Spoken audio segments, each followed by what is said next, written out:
This video is brought to you in partnership with Next Level Racing, the leading brand in comfortable and affordable sim rigs. Stick around to find out more.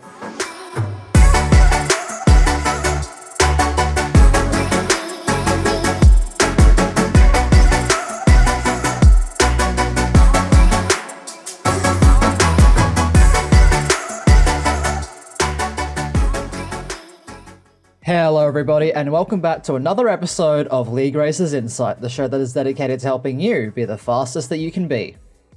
This week we go to the legendary Spa-Francorchamps for the Belgian Grand Prix. The iconic 7km circuit is rich in history, with famous corners like Eau Rouge, Radillon and Blanchimont that drivers will be on the edge of grip, getting the most out of the car. Let's have a look at the track. So here we are at Spa for a lap around this iconic 7km circuit, 100 meters for turn number 1, the source, second gear, short shifting up to third to prevent as much wheel spin as possible, and it's very, very important to get the best exit that you can as you will carry the speed all the way through the rest of the first sector of the lap, through Eau Rouge, now Radillon, going through turns 2, 3 and 4 respectively, and then DRS wide open as you make your way down the long Camel Straight, the Max Verstappen Grandstand, on the left-hand side, braking around 65 meters for turn number 5, the start of Lake Com, keeping it in 5th gear and getting the most out of the track limits as you can. Now turn 8, the very, very long, very hard braking zone for the long right-hander. Then turn number 9, and No Name being sure to not run wide on the exit. Up through the gears once again and just looking for that turning point, a slight lift through Pouon, being sure not to run wide between the two apexes of turns 10 and 11. And now turn number 12, braking as the curb starts on the left-hand side, using all of the curbing available, being sure to keep the car as stable as you can, as it can be very easy to unsettle the car through the into the last sector of the lap, through Stavolo, completely flat out in these cars, and then keeping it tight to the right-hand side for the shortest run possible. And then just keeping it very, very smooth on the steering, scrubbing up as little speed as possible through the very fast right-hander of Blanchimont, turn number 17.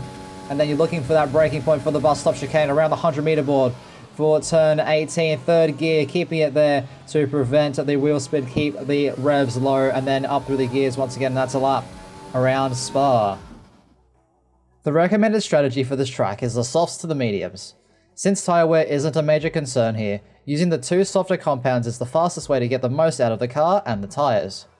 You want to pit around lap 8 for the mediums, but you can make it to the end of the race from lap 5 or 6. The soft to the hard is a safer, however slower alternative.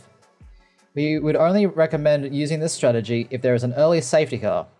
Hards can do the entire race if needed, however the optimal pit window is around lap 6 or 7.